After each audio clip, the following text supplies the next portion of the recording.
वयाच्या मानाने तब्येत तशी बरी आहे. हा, गुडघे थोडे दुखायला लागलेत हल्ली. तुमचे 140 झाले. लिहून ठेव, मी 2 दिवसांनी देतो. उशीर झाला भाऊ यावेळी.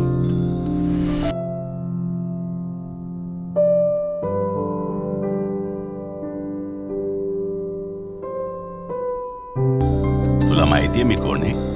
काय करू सुहास, मी असाच आहे. असेच आवडतं मला.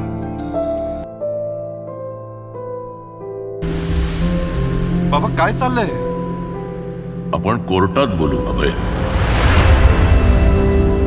सर, फारच भीषण परिस्थिती आहे आज ज्येष्ठ नागरिकांची. हाताचं बोट धरून आम्ही मुलांना वाढवतो, त्यांना जीवनाचा मार्ग दाखवतो, त्यांना सक्षम बनवतो, त्यांच्या सुखात आपलं सुख बघतो, स्वतःचं दुःख लपवून. आई नजरेच्या बाहेर गेली की दाय मोकलून रडणारी मुलं पुढे महिनोन महिने आई वडिलांचं तोंडही बघत नाहीत.